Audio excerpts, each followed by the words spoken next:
কইছিলাম না টাইনা ধরতে, যাকো সামনে বিদায় দৌড় দিছে না, বলেন তো আলহামদুলিল্লাহ, বলেন তো আল্লাহু আকবার। আল্লাহ নবাবগঞ্জের যুবকগুলারে কবুল করো। তো চাচা চিন্তা করে উঠতে গেল টান খামু আর পোষাবেও কথা হনে না, দৌড় চায় না বুদ্ধি একটা বাইট করি। কি বুদ্ধি? ওই যে প্লাস্টিকের ঠোঙ্গা জুতা আছে না, ওইটারে লুঙ্গির মধ্যে নিছে। মাঘ মাসে শীত, চাচাই খুব আস্তে আস্তে ছাড়ছে, চাদর দিয়ে ঘেরাও দিয়ে আস্তে আস্তে ছাড়ছে। যতই আস্তে ছাড়ুক, আধা ঘন্টা আগের চাফা জিনিস না, ও তো স্যারসারাই উঠছে। যখনই স্যারসারাই উঠছে এমন এক ডিজিটাল কয়, চাচা পানির আওয়াজ হয় করতে। কি কি করছো? হে মোতার আওয়াজ হয় করতে। চুপ কর চুপ কর, যে ডরে আমি মুইতে দিচ্ছি, চুপ করবো না। ও কি আর চুপ থাকে? ডিজিটাল বলা ও লাভ দেখা রাখা। চাচা মুচা দিছে, চাচা মাইরা দিছে, খবরদার ওঠা যাবে না ইনশাল্লাহ। বলেন তো আল্লাহু আকবার জোরে বলা। যেই চাচা দুইজন ঘুমাচ্ছিল গেছে গা, আবার কান্দেন জোরে কান আল্লাহু আকবার, আরো জোরে। বাজানরে লাইলি মজনুর প্রেম কাহিনী সব বেথা যাবে মা বাবার প্রেমের সামনে, ঠিক না বে ঠিক? আমি তোদেরকে একটা অনুরোধ করে যাই রে ভাই, আমার মালিক যখন বলছে ওয়াকাযা রাব্বুকা আল্লা তা'বুদু ইল্লা ইয়্যাহু ওয়া বিল ওয়ালিদাইনি ইহসানা, ইবাদত করবা আমি রবের, খেদমত করবা মা বাপের। মারহাবা কোন খিদমত হবে কার? জোরে কোন, আরো জোরে। কষ্ট হইতেছে? তাকান এদিকে। মা, আরে মারে, মা পরের বাসায় কাম করে একটু তরকারি পায়, সে তরকারিটুকু মা খায় না। বাবা মা খায় না।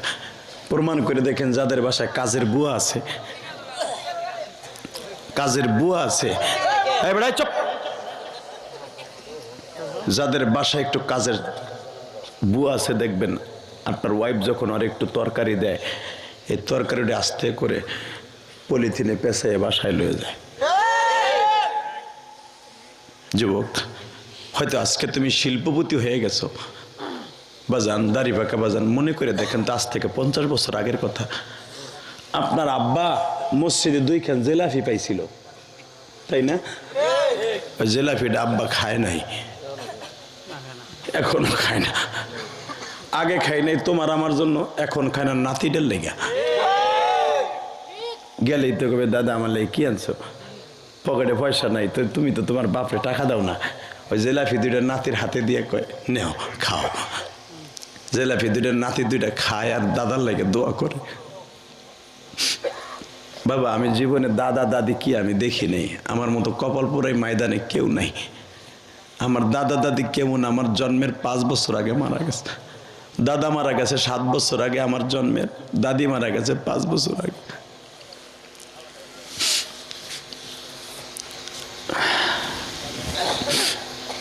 আমি আমার নানিরে দেখছি ভালো করে মনে নেই, তবে আমার নানারে আমি দেখছি, পরাণ খুলে দেখছি। আমার নানারে অনেক খেদমত করছি। আমার যখন 10 বছর বয়স, তখন আমার নানা আমার গোপালগঞ্জের মধ্যে আল্লামা শামসুল হক ফরিদপুরের হাতে গড়া ছাত্র ছিলেন আমার নানা। আর আল্লামা শামসুল হক ফরিদপুরি এমন একজন আলেম ছিলেন, বাংলাদেশে আধ্যাত্মিক রাহবার। হে আল্লামা শামসুল হক ফরিদপুরি ব্রিটিশ আন্দোলনে আইয়ুব খানকে বলেছিল, খান শয়তান আইয়ুব খানকে বলেছিল, টাকার দ্বারা গরু ছাগল কিনতে পাওয়া যায়, শামসুল হককে পেনতে পাওয়া যায় না। তার ছাত্র আমার নানা। আমার জীবনের সবচেয়ে যুবক, তোদেরকে একটা উপদেশ দিয়ে যায়, আমার কথা আমি বলি, আর আমার জীবনী কইলে তো তোর লেগে বড় ওয়াজ। আমার বয়স 10 বছর, 10.5 বছর। আমার মনে পড়ে আমি তখন সেফারা লইয়া, সভাপতি সাহেব ওই যে আগে বড় লম্বা লম্বা সেফারা লইয়া মক্তবে যাইতেন না, এই মক্তবের বড় বড় সেফারা লইয়া আমি মাদ্রাসায় ভর্তি হওয়ার আগে 10-11 বছরের পোলা আমি এইভাবে আমপাড়াটা বুকের মধ্যে লইয়া, রেহালটা লইয়া, কাঠের রেহাল লইয়া মসজিদে যাইতেছে হুজুর। তো আমার নানা প্যারালাইজড হয়ে 5 বছর ঘরে পড়েছিল। আমার জন্মের 5 বছর বসতে শিখে দিয়ে আমার নানা প্যারালাইজড। প্যারালাইসিস আমার নানার এই সাইড পড়ে গেছে। নানা জায়গায় খাইতেন, জায়গায় পায়খানা করতেন, জায়গায় প্রস্রাব করতেন। আমার মা আমার নানার অনেক খেদমত করছে। তো আমার নানা একদিন, আমি সকালবেলা রওনা দিছি, ইন দি মিন টাইমে আজকে যে আমার কথায় আপনারা কান দেন এমনি আনবেন না, এটা আমার নানার দোয়া, আমার মার দোয়া, আমার বাবার দোয়া। আমার নানা এত বড় আলেম, এই জন্য মুরব্বীদের দোয়া নিবি যুবক, কোনোদিন মুরব্বীদের কষ্ট দিবি না। আলহামদুলিল্লাহ বলতে পারলেন না? বাজার একটা মুরব্বী বিপদে পড়ছে, বাতে হাত পা লেগে গেছে, হাতটা চাইপে দিস। আমি কসম করে বলে গেলাম, এই চাইপে দেশ নাই, তুই আল্লাহর জান্নাতের টিকিট কাটছর। মুরব্বীদেরকে এক খিলি পান কিনে দিবি, মুরব্বীদেরকে সম্মান করবি, একটা সালাম দিবি, দাদা ভালো আছেন, দোয়া করেন আমার পরীক্ষা সামনে। তোর দাদা যাও, আল্লাহ তোর ভালো রাখবে, তুই ভালোভাবে পরীক্ষা দিবি। এই যে দোয়াটা যে করছে না, এই দোয়াটা আরশে আজমের মালিকের কলিজায় লেগে গেছে। আর তুই যদি দেহার সামনে বুম বুম করে মোটর সাইকেল চালাস আর বিড়ি টানোস, আর দেহাস যে তোর বুড়ার এগুলোর মানুষের জাত নাকি এইগুলা কবি। এমন একদিন আসবে ওই মোটর সাইকেলের উপর, মোটর সাইকেল তুই বসস উপরে, মোটর সাইকেল তোর উপরে বইব। কথা কন না কেন? সেদিন বুঝবি মুরব্বীদের সাথে বেয়াদবি করার জাল কি। কথা কন, জোরে কন। কষ্ট হইতেছে? 2 মিনিট। আরে হ্যাঁ 2 মিনিট। হ্যাঁ হ্যাঁ, তাহলে ওয়াদা দে 5 ওয়াক্ত নামাজ পড়বি কালকে থেকে। যুবক ওয়াদা দে 5 ওয়াক্ত নামাজ পড়বি। আমার যুবক ভাইরা ওয়াদা দেন 5 ওয়াক্ত নামাজ পড়বেন ইনশা। এই গ্রামের কোন মুরব্বীর সাথে বেয়াদবি করবি না, ওয়াদা দে। কোনদিন মার দিকে চোখ তুলে তাকাবি না, কোনদিন বাবার প্রবাসী বাবার টাকা খারাপ রাস্তা খরচ করবি না, ইনশাল্লাহ বলো।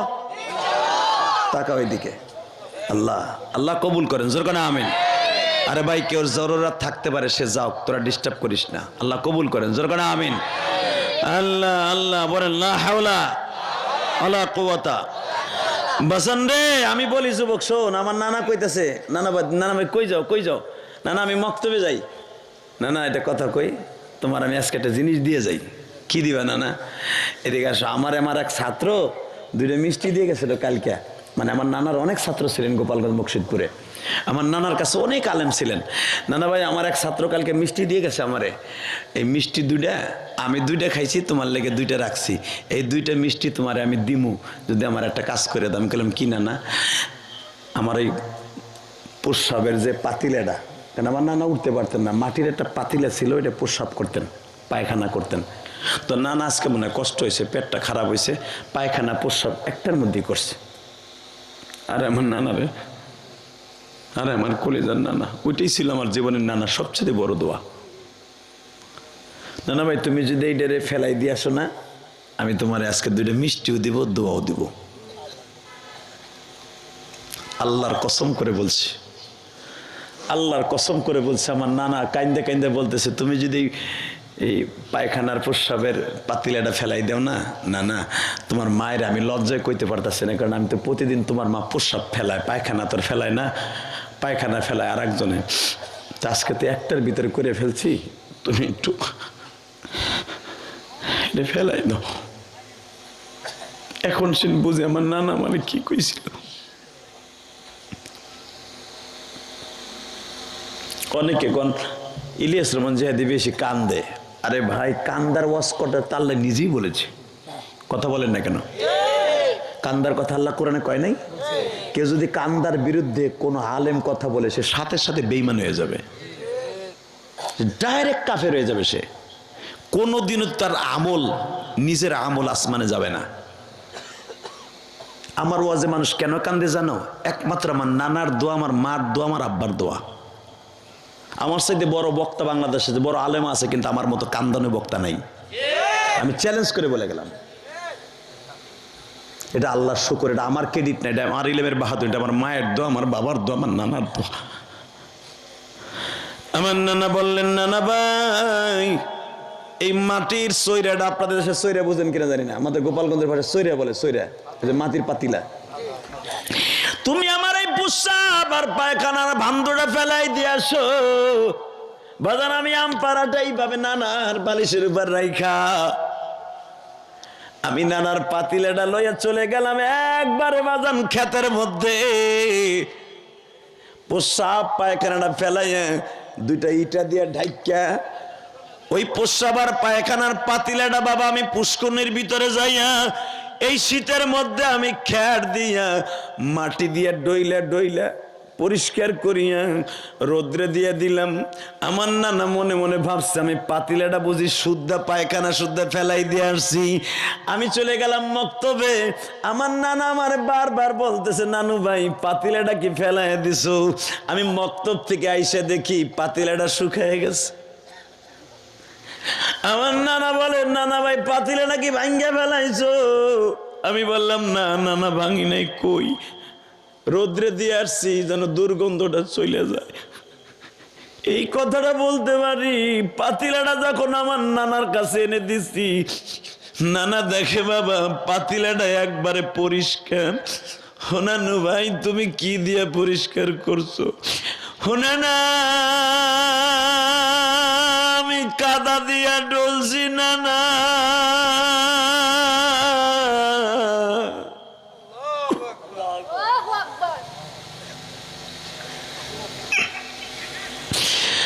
আমার নানা বলে, নানু ভাই হায় আমার কোলের মধ্যে আস।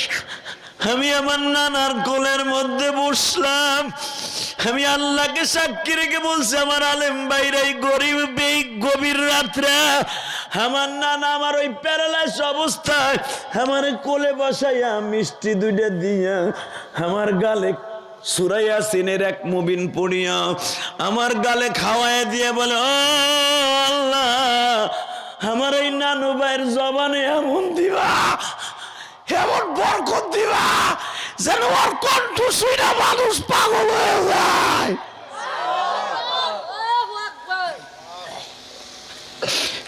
বাজান সভাপতি সাহেবের বাসায় আমি আজকে রাতের খাবার খাইলাম। তার বিবি এবং তার আরো লোকজন মিলে এত দামি দামি খাবার আমারে খাওয়াইছে।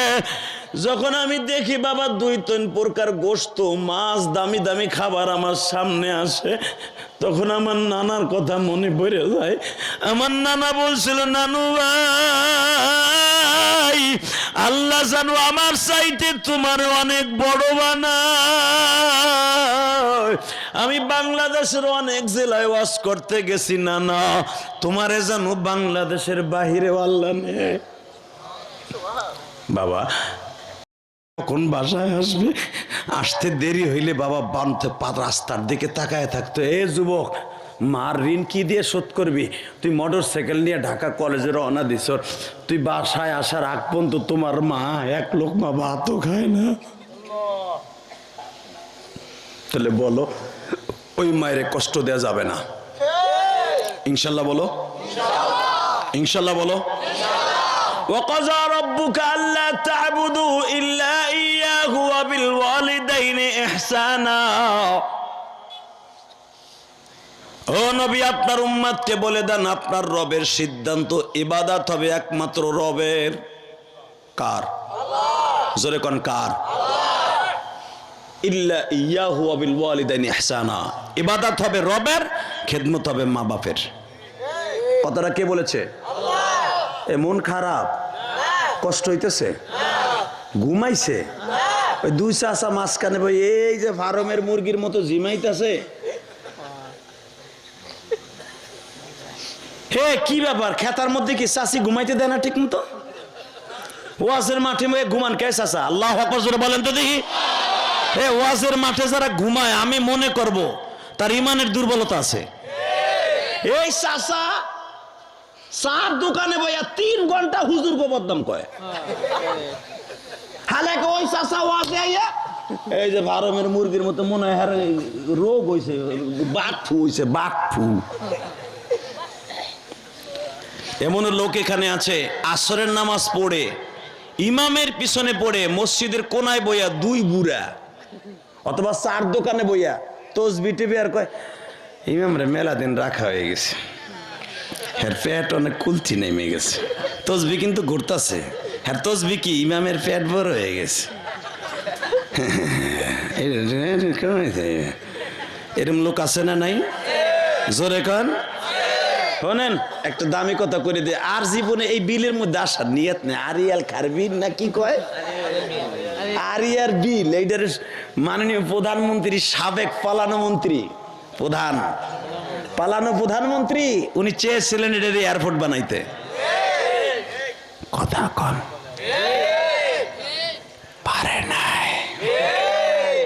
আপনাকে গিরে জোর আছে, কথা কন না কে?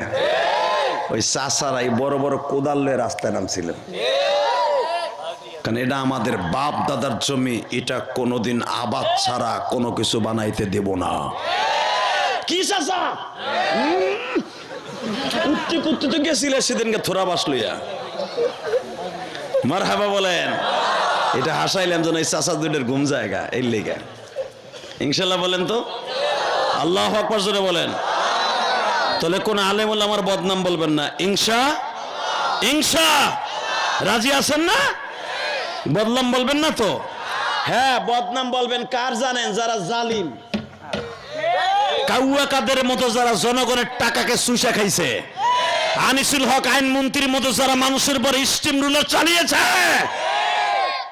যারা জনগণের কষ্টের টাকার উপরে ভর করে ক্ষমতায় থেকে জনগণের লাঠি দিয়া জনগণের মাথা ফাটাইছে, ওদের বিরুদ্ধে কথা বললে আপনার গুনাহ হবে না। দীপ্তস্ব কণ্ঠে কথা বলতে হবে। যারা কোরআনের বিরুদ্ধে, আল্লাহর বিরুদ্ধে কথা বলবে, তাদের বিরুদ্ধে আমরা কথা বলবো। রাজি আছি না নাই? কে কে রাজি আছো? আল্লাহকে দুই হাত তুলে দেখায় দাও। কি নাই কেউ? ওই যে ফেসবুক আছে, ইনশাল্লাহ বলেন তো। কত বড় সাহস! এই যে ইস্কন নাকি ইস্কন, হ্যাঁ এ যুবক রেডিও, এতদিন আমরা মন্দির পাহারা দিছি, কথা বলে না কেন? আমরা উলামা একরাম এই 5ই আগস্টের পরে যেন করে মন্দিরে আক্রমণ না হয়। আমাদের মসজিদে আক্রমণ হয়েছে, মন্দিরে আক্রমণ করতে দেয় নাই। আজকে সেই মন্দিরের সামনে আমার মুসলমান সন্তানকে জবাই দেওয়া হলো, কুমায়া শহীদ করা হলো। এটা কোনো মুসলমান রক্ত মাংস থাকতে মেনে নিতে পারে না, পারে না, পারে না।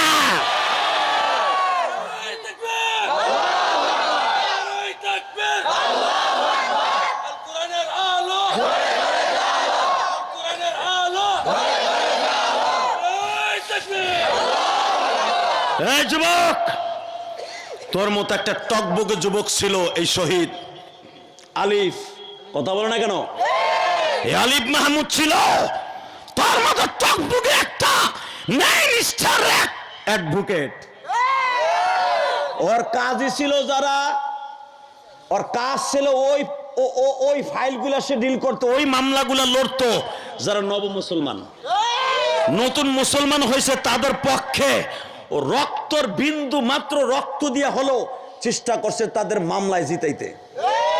ওই ইস্কনের খাটাসগুলা, বেঈমানের বাচ্চাগুলা, আকাড়াগুলা, ওই ইস্কনের সবচেয়ে বড় ইসলামের দুশ্মনগুলা নব মুসলমান যখন হইতো তাদেরকে বিভিন্ন প্রবঞ্চনা দিত, বিভিন্ন ভাবে মারতে, টর্চারিং করতে চাইতো।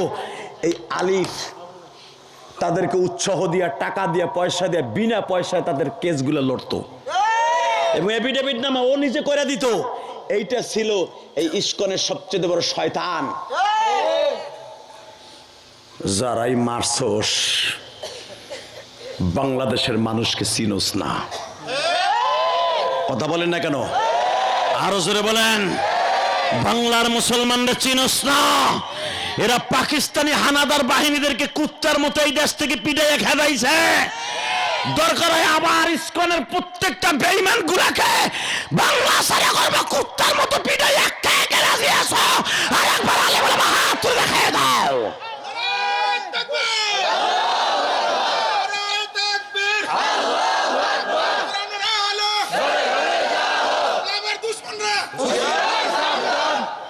মারহাবা বলেন। এই একটা স্লোগান দাও, বিচার চাই, বিচার চাই, আলিফ হত্যার বিচার চাই। বলেন নারায়ে তাকবীর। বিচার চাই, বিচার চাই। কথা কও পুরা। এই শহীদ আমাদের জন্য মডেল। আল্লাহু আকবার বলা। এই আলিফ সুন্নাত তরিকায় শাহাদাতের সুদা পান করেছে, কারণ সে ফজরের নামাজ পড়েছে। দেখলাম সে ফজরের নামাজ পড়ছে এবং সে প্রতিবাদ করতে গেছে। এই প্রতিবাদের ভিতরে তাকে ধাওয়া করে যেভাবে কোবাইছে, এক একটা কোপ দিছে চাইনিজ কুড়াল দিয়ে, রান্দাও দিয়ে 8 ইঞ্চি করে জায়গা বাইরে গেছে। এই হত্যার বিচার না দেয়া পর্যন্ত বাংলার একটা মুসলমানও ঘরে যাবে না। আলেম ওলামা যদি ডাক দেয় 5ই আগস্টে যদি সরকারে পতন ঘটাইতে পারি, এই ইসকনের বেঈমানগুলোর পতন না ঘটানো পর্যন্ত বাংলাদেশের আগুন থাকবে না। লেগেছে রে লেগেছে, রক্তে আগুন লেগেছে। ইসকনরে খতম না করে আগুন ঠান্ডা হবে না। কে কে রাজি আছো? আল্লাহ গায়ে পড়ে হাত তুলে দেখাও। আল্লাহু আকবার, নারায়ে তাকবীর। ইসলামের শত্রুরা হে বিচার চাই, বিচার চাই। আলিম হত্যার বিচার চাই। লিল্লাহে তাকবীর। এক এক অ্যাকশন যুবক, এক এক অ্যাকশন। লিল্লাহে তাকবীর। লেগেছে রে লেগেছে, বিচার চাই, বিচার চাই। নারায়ে তাকবীর। হয়তো এই শুক্রবার সারা বাংলাদেশে দাবানলের মতো আগুন জ্বলবে।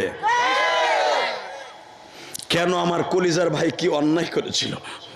কেন তাকে নিঃসঙ্গভাবে হত্যা করা হলো, শহীদ করা হলো? তার বিচার না হওয়া পর্যন্ত বাংলার অন্তত কোনো যুবক থামবে না। আজকে তারে যদি ইসকনের এই বেঈমানগুলা মেরে তারা সাকসেস হয়, কোনো বিচার না হয়, এ যুবক তোরেও কলেজের মধ্যে কোবায়া মারবে ইসলামের পক্ষে কথা বললে ইসকনালারা, তুই কোনো বিচার পাবি না। আমি সমস্ত ছাত্র সমাজকে বলবো, প্রধান উপদেষ্টাকে বলবো, সার্জিস্ট এবং আমাদের এখানে সমন্বয়ক, এই সরকারের মধ্যে কিছু যুবক আছে তারা ইসলামী মাইন্ডেড, তাদের কাছে উদাত্ত আহ্বান জানাবো এই মিডিয়ার দ্বারা, অতি তাড়াতাড়ি আমরা কোনো দল মত নির্বিশেষে, আপনারা সরকার কোনো দলের চাটামি না করে এই ইসকনের বেঈমান যারা তাকে মেরেছে, অতি তাড়াতাড়ি সিটি ফুটেজ দেখে, সিসি ফুটেজ দেখে, তাড়াতাড়ি ভিডিও ফুটেজ দেখে এদেরকে আওতায় এনে দিবালোকে বাইতুল মোকাররমের সামনে দাঁড় করাইয়া ফাঁসির মঞ্চে ঝুলাইয়া দেন। তা না হলে এই দেশের আগুন থামবে না। কি যুবক, এই নবাবগঞ্জের যুবক, আগুন থামবে? থামবি? জোরে বল, থামবি? আলিফের রক্ত বেথা যেতে পারে না। বিচার চাই, বিচার চাই। আলিফের রক্ত বেথা যেতে দিব না। লিল্লাহে তাকবীর। আল্লাহ আপনি কবুল করেন। জোরে কেন আমিন? আরো জোরে, আরো জোরে। কষ্ট হইতেছে? আর মাত্র 5 মিনিট কথা বলবো। হ্যাঁ, কয়টা পর্যন্ত চলবে? সারা রাত? সারা রাত বয়ে থাকবেন? সত্য কথা কোন? সারা রাত যাবেন না তো? যে যাবে ওর লুঙ্গি টেনে ধরবেন। এই ওয়াজ করছিলাম গাজীপুর, বুঝলেন? যে লুঙ্গি যে উঠবে ওর লুঙ্গি টেনে ধরবেন। এক চাচা 60 বছর বয়স, হে কয় বাবা সারা রাত করলো আমি আসি। এরকম আমার ওই চাচার মতো বহা। 2013 সালের ওয়াজ করতেছি গাজীপুরে। তো ঠিকই 10 মিনিট পরে এক যুবক উঠে হাঁটা দিছে, ওই যে ওই মোটাটার মতো, মনে হয় ব্যান বুন চালায়। এই উঠে যখন হাঁটা দিছে ওর লুঙ্গি টেনে ধরছে। ইন্ডিয়ান পলিস্টার লুঙ্গি গেছে খুইলা, পাঞ্জাবি না থাকলে তো বর্ডার মর্ডার সবই গেছিল খুইলা। কি যে বিপদে পড়ে গেলাম রে বাপ। হে বুড়ায় টানে নিচের দিকে, যুবক টানে উপরের দিকে। হে বুড়ায় এমন টান চোখে, বয় কই যাস তুই? হে লুঙ্গি টাইনে বসাই হেলাইছে। কিন্তু আল্লাহর কি কাম, আর এক চাচা আমার সামনে বসা, হ্যার পোষা পাইছে আরো আধা ঘন্টা আগে। ওই চাচাইনি ওই যুবকের লুঙ্গি টান মান দেখে ও আর উঠতে সাহস পায় নাই। চাচার পোষাবেও কথা হলে না, ও খালি গুতাইতেছে, সাইরিয়া দে সাইরিয়া দে সাইরিয়া দে সাইরিয়া দে, মা কাইন্দে বাসি, জমিন ভিজাই থাইরিয়া দে সাইরিয়া দে। এই চিন্তা ভাবনা করে চাচাই আর ওই লুঙ্গি টান খাওয়ার চিন্তা করে আর ওঠে না। খালা চাচাই তো মোড়ায়, আমি তো বুঝি না চাচা মোড়ায় কি লিগে, তো মোড়ায় জোড়ায় মোড়ায় জোড়ায় ডরে আর ওঠে না। ডাইনে আমি বামে থাকে, আমি আর চাচার ধাই না চুপ করে দিক থাকেন। হে তো আর দাপকে দিলে মনে হয় সাইরে দিচ্ছে কি, তাও সন্দেহ। তো চাচা আর চিন্তা ভাবনা করে আর চিন্তা করে, আমি যদি এখন এই খেরের মধ্যে সারি, যদি আর একজনের পিছনে যায় তোর কবে চার পানি এলে করতে গরম পানি আর এক বিপদ এই চিন্তা ভাবনা করে চাচায় এই মাটি খেরের নিচেও ছাড়ে না। তুই কই যাস গেল গাও আমি আর ওয়াজি করুম না আল্লাহ আমিন।